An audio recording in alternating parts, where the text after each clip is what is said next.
Sasa tuingie kwa siasa. Halo? Tumesema tuingie kwa nini? Siasa iko kila wakati na ndo wakati wake umealika. Kwa hivyo wakati kijana anakuja kuzungumza hapa, wewe kama mama ama baba, usimtukane ama usimseme kwa kitu kibaya. Mtoto wa mwenzako ni wako. Tunaelewana? Kule nje wanakuza viongozi wao vizuri sana. Lakini ikifika hapa Taveta, unaambiwa aspirant waonyeshe mkono, wale wengine ambao wako ndio wazungumze. Ni makosa sana. Tujue viongozi wetu na tujue kuelea. Sio kuambiwa tukuze viongozi ambao wamekaa kwa muda mrefu, tunaendelea kukuza na hawaendelee kukua. Unaelewana? Kiongozi kama amekuza miaka 15 na hakui, siende nyumbani jamani.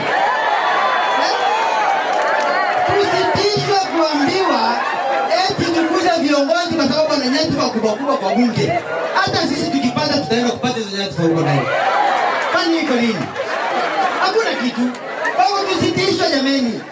Nawaambia tusitishwe Taveta. Hii ni nafasi yetu. Tunaelewana mpaka hapo? Na lingine napenda kuambia watu, wacheni kutuona sisi ambao tumeanza siasa kwamba hatuwezi. Tuko na Mungu. Na ambaye yuko na Mungu haogopi. Anaingia ndani na kuchukua na anasonga naye. Na vile vile 2027 ikifika, Bomeni, anzeni kunizoea.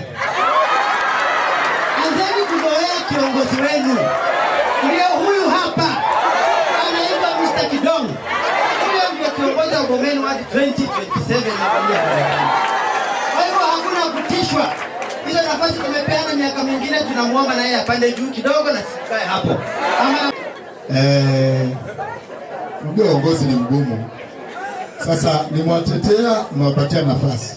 Lakini bado nachapa. Lakini hivyo utazidi kuwapatia nafasi ili uweze kujikuza. Hamna ni mahali pengine tutajikuza isipokuwa hapa nyumbani.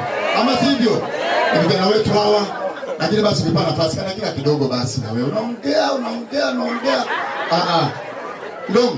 Ana mkutano ita watu waweze kusikia mambo yako na sera zako.